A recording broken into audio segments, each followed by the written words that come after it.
Welcome, and thank you all so much for joining us for another week of the Upskill Forum. Many of you may or may not know us, but I am Vince. I am the CEO and co-founder of Agile Consulting Group. I'm TJ, also known as Thaddeus, the co-founder of the Agile Consulting Group. Welcome and join us. We are so happy that you're here with us today. Absolutely. TJ, how was your week?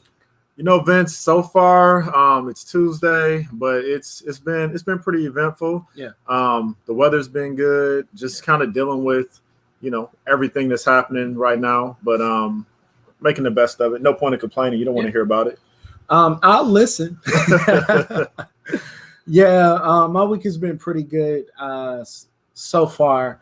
Very eventful weekend. My youngest sister, she tied the knot this weekend, so I gained a new brother-in-law. So that was a lot of fun.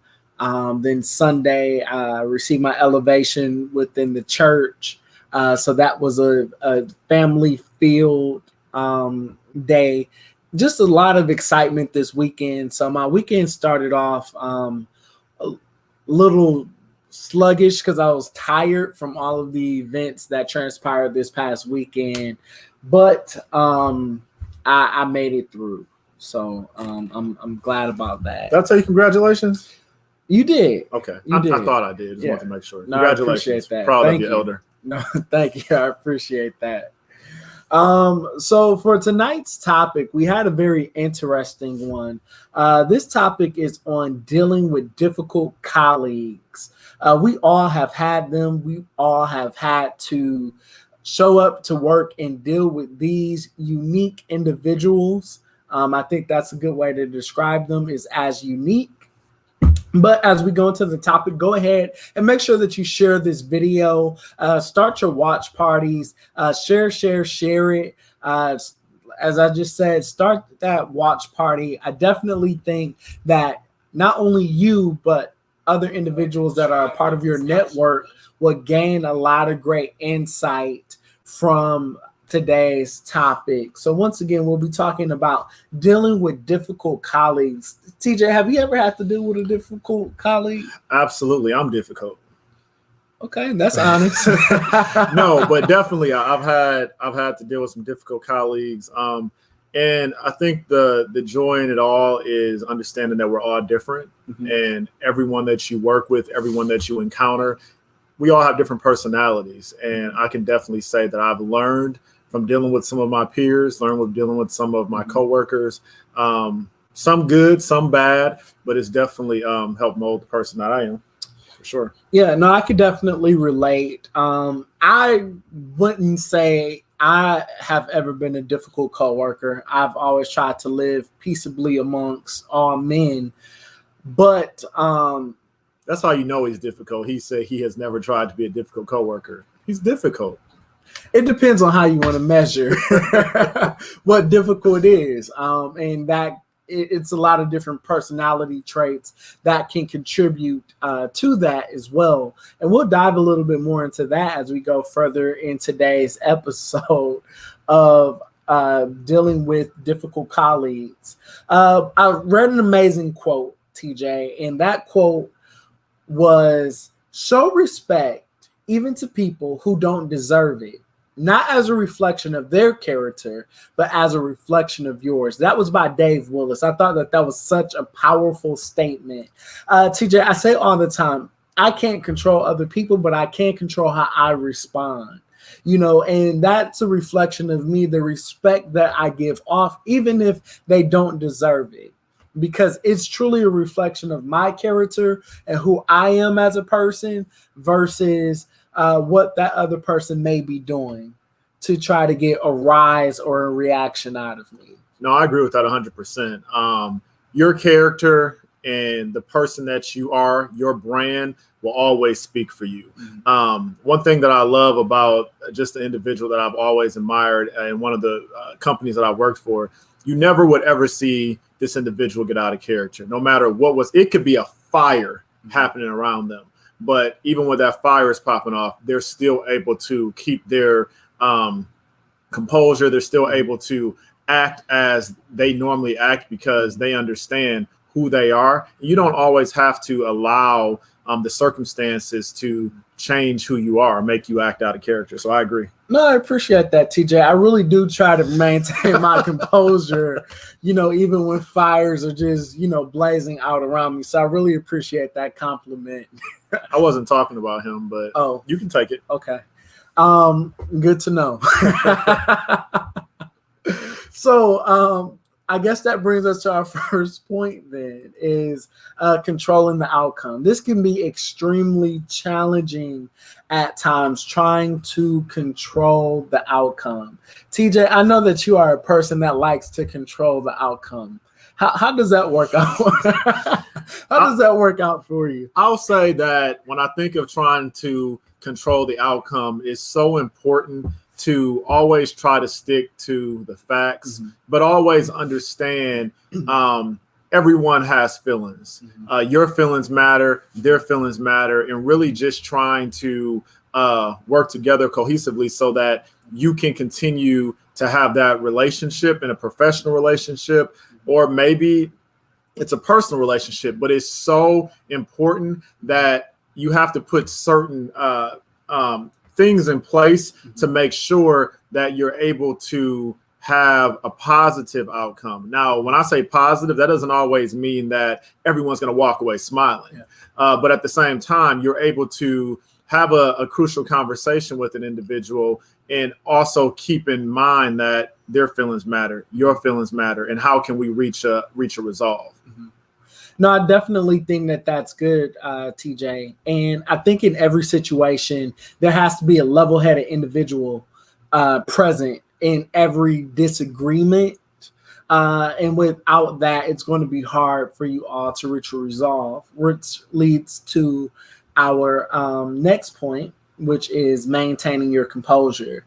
This can be very challenging at times, especially when emotions have rise. And a perfect example is, I don't know about you all, but I know that I could be an individual that I could be striking you out in my head, and you may not even know that you're getting ready to be on your third strike before I get ready to address you.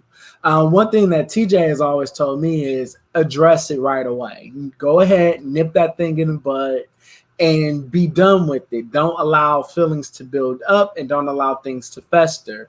But then on the flip side, for me, for my personal moral compass, one thing I always say is I like to pick and choose my battles. So I always question, is this a battle worth fighting, in a battle that I want to show up to and put energy into, or can I just take a step back and say, okay, not today, I'm going to give them another opportunity?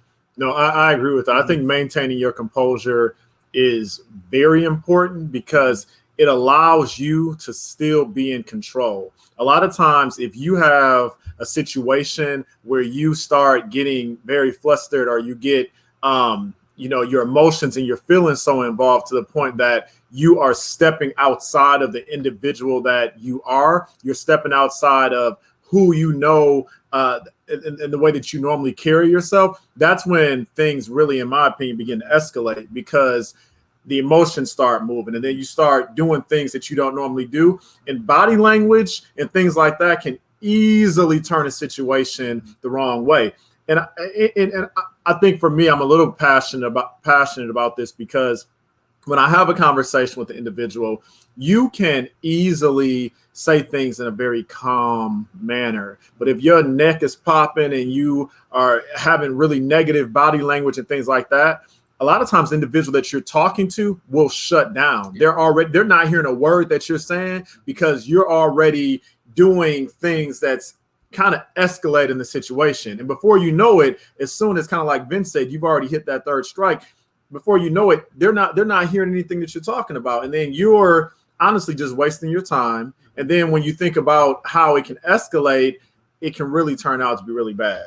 No, I agree as well. And I think that along with managing your composure, it is also extremely important to try to understand their intentions as well. Because sometimes the intentions is to help and to assist in a situation, and not necessarily knowing that what they're trying to contribute to that situation is actually making things worse than what it really is, or also too offering help when your help wasn't asked for. We all have had those colleagues that come off as though they're the manager and they're trying to boss you and they're trying to dictate what you're doing and what you and telling you what you should be But don't doing. you hate that though? Oh, it's very frustrating. It's like, you're not my manager. Yeah. I don't need you to tell me what to do. I understand how to do my job. Mhm. And I've worked with so many people that they want to be the manager, so they start taking things into their own hands. And it's okay to want to be a leader, but you have to make sure you're leading and it's the right time for it.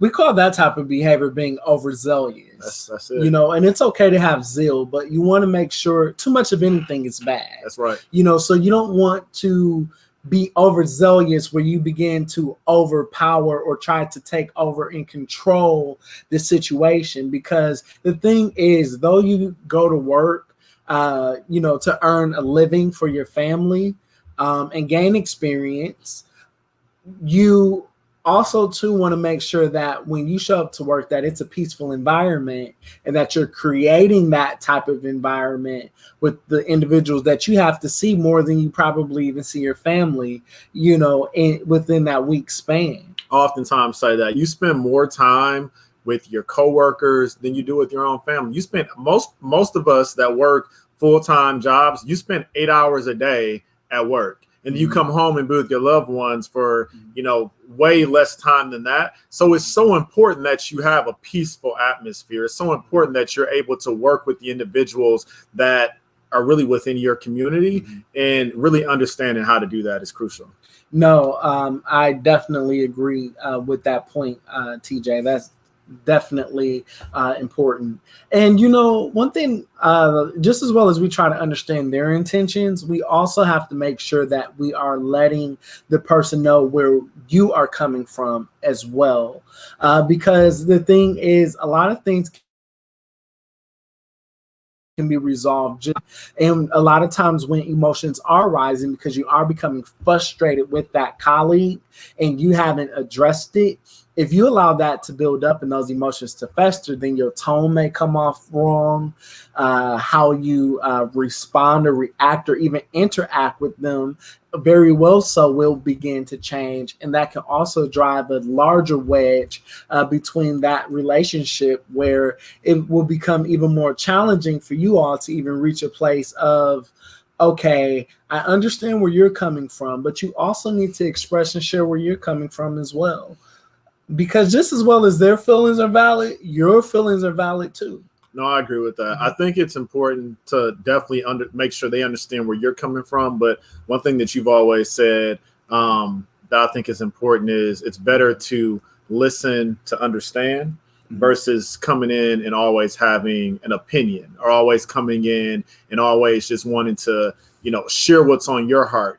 It's so important to really understand where that individual is coming from also. But when you also set the stage, that gives the opportunity for you all to have that conversation and for you all to hopefully come to some type of resolve by setting the stage and putting you all in the same playing field. I think that's very, very important. And oftentimes when you think about working with individuals, it can be challenging sometimes, especially working in corporate America, because you don't get to choose your coworkers unless you're the manager. And even then, you're still not able to choose them because generally your manager, especially if they're a coworker, has already hired who they think is the best for the job. So really understanding how to put those skill sets together, but also using these key facts that we're sharing with you to help you build those relationships and have a peaceful atmosphere. But that's the thing too, TJ, just because a lot of times people have the skill sets to fulfill the job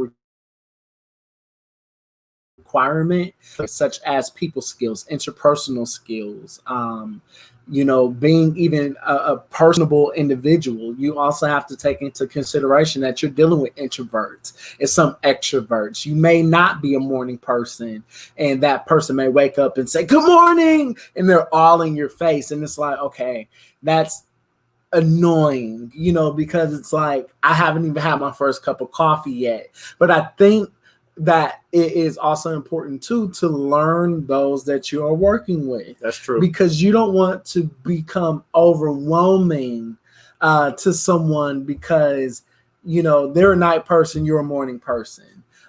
They are an introvert, you're an extrovert. They might be a little socially awkward and you may make them uncomfortable, always in their face or prying into their personal life. And they may not feel comfortable, sharing those things. And I think that is a good segue even to our next point, which is establish a rapport with your colleagues. When you build rapport with an individual, with your colleagues, that is to me what really builds that connection, because you understand them and oftentimes they understand you. So even piggybacking off of what Vince just talked about as it relates to knowing the individual you work with. Are they a morning person? Is this an individual that does not like to have a lot of loud noise? Is this an individual that does not like to have a lot of distractions? I've had coworkers that I worked with that I knew 100% every day at 10 o'clock, they have to take a break. They got to walk it off. They have to stand up and just get out of their regular routine so that they can, woosah. When you start really understanding the individuals that you work with, it's so easy to really build that. I like to call it a family dynamic. You may say that's not my family, but like I said, a lot of times you spend more time with those individuals than you will with your blood family. So thinking about that is so important, that you really focus on building that rapport, understanding what's important to them. And then not only that, really thinking about the importance of having a peaceful atmosphere at work. One thing that I love about, even with my coworkers that I work with now, there's certain days, like anyone that knows that I love Mountain Dew. That's a part of building rapport. Hey, I'm running downstairs to grab something. You want me to grab you something? I'm going to grab you this. It's those things, just having that type of communication and really having that teamwork and showing that you care. And those types of things make a huge difference, TJ. And I think that it's extremely important to take time to really get to know the people that you work with every day. And on top of that, too, you never know what your coworkers are dealing with. We all have personal issues that arise in our lives when we may not feel as chatty as normal, or we may not feel as engaging as normal, but we also have to learn how to respect boundaries as well and not overstep, and allowing your coworkers to have space. Or if your coworker is an independent kind of person, not overwhelming them or always trying to inject your 2 cents or offer your assistance where it's not wanted. So you got to definitely be mindful of those things. And I think that leads also to our next point, which is learn to ignore certain behaviors. I've shared this with so many people. Everything does not require a response. Everything does not require your assistance. Everything does not even require you to even spring into action mode.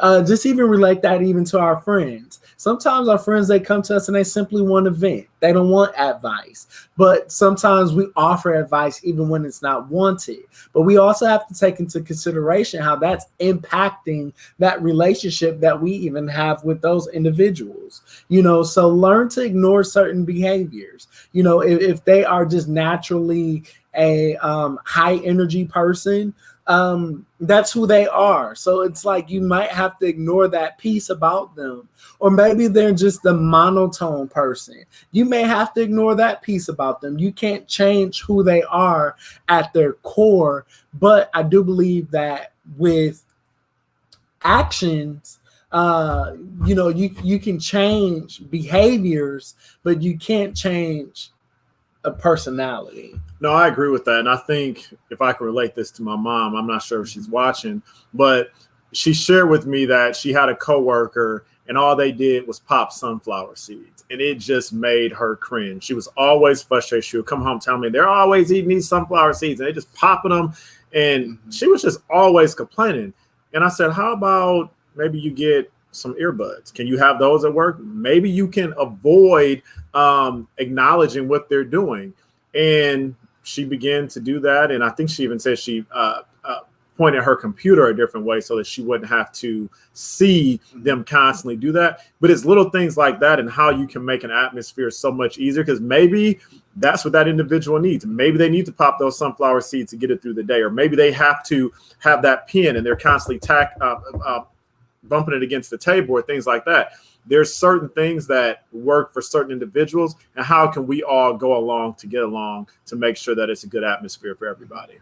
And it's just like a relationship. Sometimes you have to compromise. Yep. And it's not always the other person that has to make changes and adjustments to make you comfortable, but you too also have to make them feel comfortable as well. So just as you said, how your mom, how she even shifted the direction in which she had her computer to help her, where she didn't have to inconvenience her coworker, but then she also was able to accommodate herself as well. So be open to making small changes as well. Absolutely. And also take time to find commonality with your coworkers. We all have something in common. It's up for us to discover exactly what that is and what that looks like.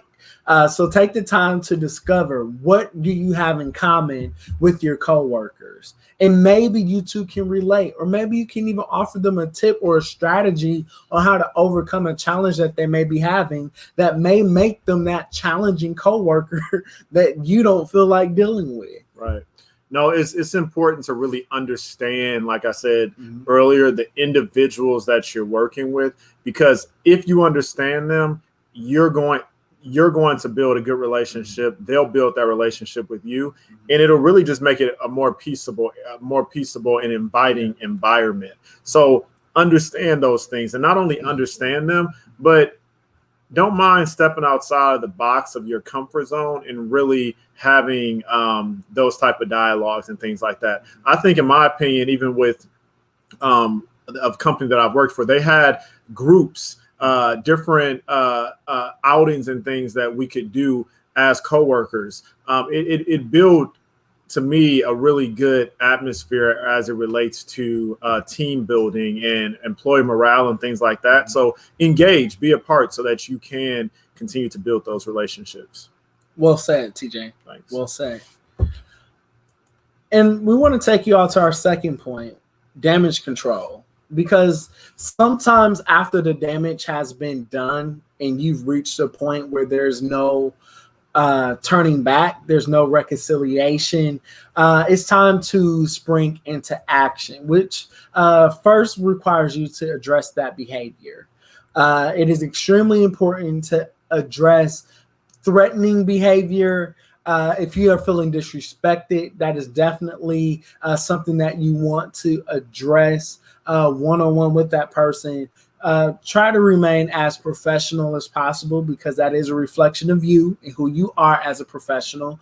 And then also too, make sure that your tone of voice, your body language is all aligned with the message that you are wanting to convey, because that would help determine the outcome of that interaction. No, I agree. Definitely addressing the situation and making sure that when you address the situation, that you're able to have that conversation. And maybe it means that the timing of it is so important, because it may not be the right time to address it, but think about the cause and effect. Think about, if I address this now, how will this affect the outcome? But definitely making sure that you put those things into perspective to really help evolve that relationship at work, and then to just make sure that it, again, stays as a clean atmosphere.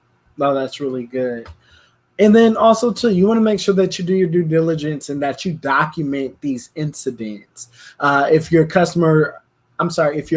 colleague is making inappropriate comments, they're making you feel uncomfortable, they're becoming extremely unpleasant to work with, after you've addressed that behavior, document it. Document the conversation that you had, what day you had it, what you guys discussed. Document the events that even led up to the initial discussion. And then also too, I will touch on that in just a moment, but I want to allow TJ to add his contributions even to that point. I'll oftentimes say, if it's not documented, it didn't happen. So when we talk about documentation, understand that documentation does not mean that you have to have some type of huge document that is really elaborate or kind of just, I guess, big picture, bullet points, just time, the day that it happened, and just putting that information there. Or I oftentimes have had meetings just with some of my individuals that I serve with in ministry, and they always remind me, note to file, note to file. That can be documentation just even within your phone, but making sure that you're putting the documentation somewhere so that if you have to reference it, that you have dates, that you have times, and that it can definitely help in any situation as it relates to making sure that you have proper documentation. Really good point. And then too, after you've done your due diligence to document, you also want to make sure that you escalate it up. So if you are a employee and you aren't in the management role, then you want to make sure that you escalate that up to your manager and get your manager involved as well, and give your manager an opportunity to handle whatever disagreements that you all may be having if you're working with someone that is just way too unpleasant to work with. And then also too, if you're in a management role, you want to make sure that you report that to your HR department after you've addressed certain behaviors as well, especially if it continues to persist. Absolutely. When you think about escalating to the right area, don't look at this as if you are, somebody would say, being the whistleblower or being the tattletale or whatever. However you want to look at it, you're doing the right thing by making sure that you have a safe environment, by making sure that you are communicating what your concerns are. Because oftentimes, if you don't communicate, sometimes you can be just as at fault by not making sure you're putting it in the proper hands. Agreed, 100%.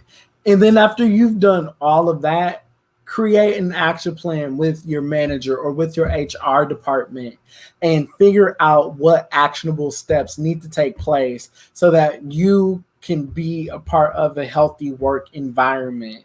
If they're not willing to address it, if they're not willing to do anything about it, then we do encourage you to consult legal services to see if you may potentially have a case, because unfortunately these things do happen in corporate America, and even as entrepreneurs these types of things happen as well. So you want to make sure that you're protecting yourself and that you're doing your due diligence with getting whatever information and education it is that you need so that you'll have a desirable outcome. No, I agree. You hit it on the head. Yeah. I agree 100%. Yeah. So that's all we have for you all today as it relates to the Upskill Forum, but we do want to open the floor for Q&A. So go ahead and drop those questions right here at the bottom. Drop those comments, and we want to make sure that we're engaging with you guys. So if you have any questions, or if you are even seeking any advice for a similar situation that you may be faced with, now is the time to drop that into the comment section and allow myself and TJ to provide answers to those questions. Let's say that you tried everything on this list and you still have yet to reach a resolve. Drop that in the comment section, and let's talk about that for a few moments before we roll into announcements. All right, so it looks like Sam Hogan, he said it's something that he is still working on. So it looks like Jasmine, she agreed with that. She said, I'm working that, want to be a manager now. So she's dealing with someone just like that, working with someone that wants to be a manager now. She also shared that hearing and listening are different. Listen to understand, don't hear to respond. Very good point. Best Max, she told us that is so true, and that this is some good information. And then we have Marcel Jackson. He said, yes, the paper trail is real. That is right, Marcel. The paper trail is definitely real. No, I agree. The paper trail is real, and that's one piece that's going to help in any situation as we think about the documentation. And one piece that I thought that was important that Jasmine talked about, and I mentioned it a little bit, is really making sure that we listen to understand, especially as managers, and really wanting to make sure that we're doing the right thing for our colleagues that we work with. Or like I say, even if it's a peer-to-peer as an employee, it's so important that you really understand who you work with. For Sam Hogan, your comment was, to me, very important, because at least you acknowledge the fact that you're still working on it, that you're still trying to get to that next level. Because like I said, none of us are perfect. I said in the very beginning, I have been a difficult coworker, not necessarily saying that I'm causing conflict, but sometimes I don't always listen to understand. I know what I know, and I feel that this is the way that it needs to be. So it's so important that we all continue, especially in our roles at work, to make sure that we are listening to understand, that we are trying to build that cohesiveness and that family part of having that work relationship and keeping it professional. No, agreed. So all great points. So we want to roll into our announcements, and TJ is going to take us further. Absolutely. So join us on August the 29th for our Climbing the Corporate Ladder webinar. I want to encourage you to register today. Go directly to our website, www.agile-consultinggroup.com, for our early bird registration. And one thing that's very important, we talk a lot about skills that you need as you want to grow to that next level in your career. So how to deal with difficult coworkers, how to have personal branding, how to look with the type of things that employers look for on resumes, the importance of leveraging LinkedIn. We have some power-packed individuals that are coming to help you get to that next level, and we really want to encourage you to take advantage of it. And then meet us here every Tuesday, same time, same place. Please share, put it on your timeline, share the news feed. We want to continue to help you as you continue to engage with us, get to that next level. Every Tuesday here at 6 p.m., 6:30 for the Upskill Forum.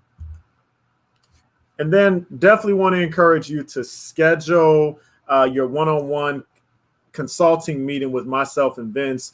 We have a lot of experience and just ways that we can help you get to that next level. So whether it's on personal branding, maybe you want to start your own business, maybe you just need help and aren't really sure where to start as it relates to where you are in your career. These are key areas that we're able to help you on. Check out our website again at www.agile-consultinggroup.com. We have all of the resources and things that we offer, and we're more than happy to help you get to that next level. And then join our private group on Facebook, the Agile group, where we're able to share very important information that will help you get to the next level. We have other professionals that are a part of this group, and it is a private group. So as we share important things that's coming up, we want you to be the first ones to hear about it. So take advantage of being a part of that group. And then like us on Facebook, like us on LinkedIn, follow us even on Instagram. And then again, on our private group, please go ahead and join and be a part of that also. Awesome. And then for our final announcement, I know that you all may be wondering, hey, is Vince and TJ matching? Yes, we are. We have a